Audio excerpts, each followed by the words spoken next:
Una sorpresa pasó en Miami que ha dejado a Donald Trump y a los republicanos MAGA atónitos. Una demócrata ganará la segunda vuelta en una elección para la alcaldía de Miami. Esto significaría que entregarían la alcaldía a un demócrata en Miami por primera vez en los últimos 30 años. La demócrata Eileen Higgins derrotará al candidato republicano Alino González para la alcaldía de Miami. Ahora, el candidato Alino González ha sido respaldado por Donald Trump para su candidatura. Él aceptó este apoyo de Donald Trump y esto se convirtió en un asunto muy importante dentro de su candidatura para la alcaldía de Miami. Todo esto debido al dolor y sufrimiento que Donald Trump ha causado al pueblo de Miami. Porque claro, la comunidad inmigrante dentro de Miami es gigantesca y Donald Trump ha afectado principalmente a esta comunidad. Porque mira esto, el candidato republicano que ganó la última vez, ganó con 67 puntos. Esto fue en el 2021. Así es, el actual alcalde de Miami, un alcalde MAGA muy corrupto, Francis Suárez, que se enriqueció en ese cargo de alcalde, ganó la elección del 2021 por 67 puntos. Y ahora mismo, con el 90% de los votos contados, donde todos podemos declarar justamente esta elección para Eileen Higgins, ella está liderando por unos 20 puntos. Así que tienes, en términos de giro, como un cambio de 80 puntos, si quieres, en la dirección de la candidata demócrata, que viene de un más 67 para el alcalde republicano en el 2021, a ahora aproximadamente un más 20 para una candidata demócrata.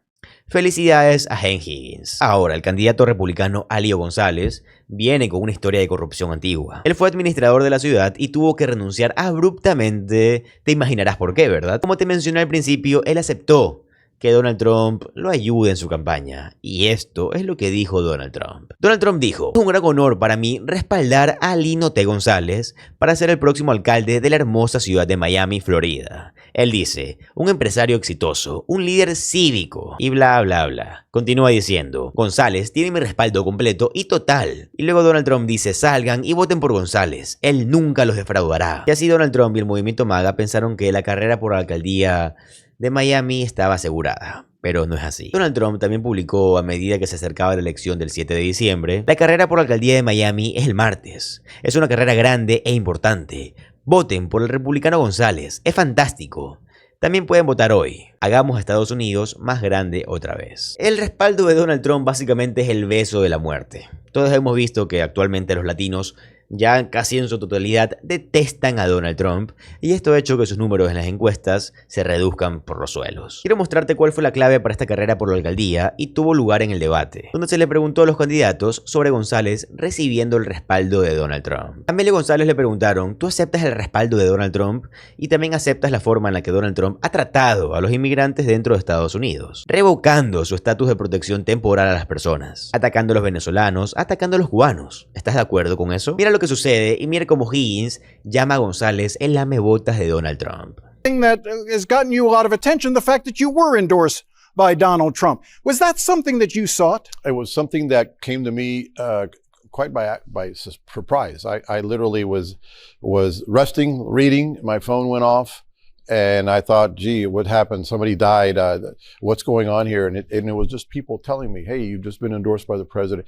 I do know that the president, because he's a resident of the state of Florida, and there's talk of putting a library here in Miami, he follows events in Florida. He follows events closely. And so I wasn't surprised, but it wasn't something that, you know, I called up there and said, hey, can you do this for me? All right. And given that Miami is a city of immigrants. Yes, sir. You know, when you accept Donald Trump's endorsement, when he tweets out and puts out on there that he believes in you because you agree with his vision when it comes to migrant crime and the rest of it, I'm curious, do you support the president's policies when it comes to rounding up immigrants? 60% of the residents of the city of Miami were born outside the United States. The vast majority of the people who are being detained, who are being picked up, do not have criminal records. Are you supportive, and will you help Donald Trump enforce that policy? Well, you just said it. I support rounding up people who commit crimes. The president says that I support putting down migrant criminals. I cannot, in good conscience, fight the federal government and defend a rapist or a murderer like happens in other cities. But the majority of the people being picked up right now are not rapists. Yes, but the majority, what you're talking about is a federal issue. This is a federal issue that has to do with Homeland Security. This is not an issue that has to do with the mayor of Miami. Now, mind you, I know who to talk to. I've been the immigration director. I can advocate for our community, which I certainly will. I plan on adding an immigration services staff member to help guide us through this. But this is not a topic that you want to just take on the president for. It's ludicrous. The president sees Florida as very important. He sees Miami as very important. And he has backed me because he feels that I have the leadership qualities to bring the city forward. I want to bring Eileen in on this, just on the issue of immigration policy and the next mayor of Miami. He's absolutely right. Mayor of Miami does not have say over federal immigration policy. But there is a sense that if Donald Trump is supporting you, that there is a tacit agreement with the policy. Are you concerned by what's happening in the city of Miami? I'm very concerned with what's happening in the city of Miami for two reasons. First of all, they said they were going to go after criminals, but guess what? They're going after everybody. Every time I am out in our neighborhoods, people are telling me the story of someone they know, a friend, a relative, that has had something happen to them, including going to Alligator Alcatraz. So in addition to being inhumane and cruel, it's also bad for the economy. 2 weeks ago, our federal government, the president, eliminated TPS for Venezuelans. It's almost 100,000 people who have TPS from Venezuela in Miami-Dade County. So I was speaking to a gentleman, has a health clinic. He received notification from the federal government that he had to fire 27 people because they lost their work status. Do you think he should have rejected the endorsement? He's the president. I'm very glad the president did not endorse me. Mr. Gonzalez served as the city manager. All of the same shenanigans that are going on now were going on then. Unfortunately, he had to leave. It was another example of the city of Miami not being able to get go ahead. Yeah, I'd like to address that because I think there's a misunderstanding there of the role of the city manager. The city manager works for the elected officials and nobody knows what transpired. Nobody knows how I worked with my staff. I want to get to that in a second, but on the allegation of fraud, the fact that these commercials are running now against you, what has been your response to that? Listen, the commercials are running. I get the mailers. People call me. They laugh. They know. People know who I am. They know what I've done. Why did you resign? Because in the ad, it says you resigned in disgrace. Why did you resign? I resigned because my wife was at the Mount Sinai Hospital intensive care unit going through some very, very serious medical issues. And I had to choose. I brought her home. I brought her home in December, and I had to choose. She was in very delicate health, and I had to choose between going to city commission meetings and undertaking, being a ringmaster in that circus, because that's what it was. It was an absolute circus. I was playing defense the whole time, or I could stay home and take care of my wife, and I opted for that. Tell us why it's so important that we get behind you. Well, City of Miami is Florida's flagship brand.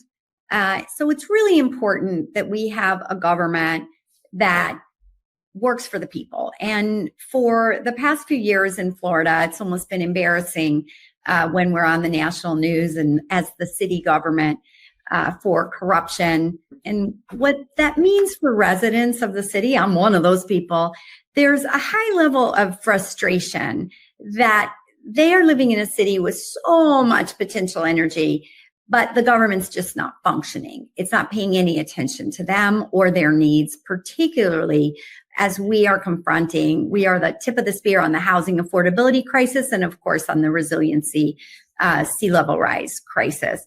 And they're tired. So they're frustrated with city government and corruption. And then we are also living in an environment of fear, right? We have a government from Washington to Tallahassee that often says very unkind things. I call it trickle-down hatred as how we describe the people that live in our community. In Miami, again, we are at the forefront of diversity and having been a diverse community. What we're seeing, one of the big shifts in 2024 from 2020 was that shift towards Donald Trump, right? Immigration played a key role. And then I want to start off with Latinos on Trump and immigration. Back a year ago, what did we see on the issue of immigration? Latino voters trusted Kamala Harris more than Donald Trump, but by just 2 points. 1, 2. Look now at Donald Trump's net approval rating on immigration among Latinos. He is 38 points underwater. That is a 36-point shift, essentially, from where we were a year ago on immigration. Kamala Harris and Donald Trump are basically tied on the issue of immigration. And now on the issue of immigration, Latinos despise, hate Donald Trump, 38 points underwater. In their mind, he is doing something absolutely wrong when it comes to immigration. What about the Latino vote overall? What about the Latino vote overall? All right. How do Latinos feel about Donald Trump overall? Let's take a look here. This, I think, sort of gives the game away. Goodness. Yeah. Oh my goodness. I mean, that is the phrase of the day. Trump's net approval rating among Latinos. In early February, again, he was just 2 points underwater. Look at where he is now.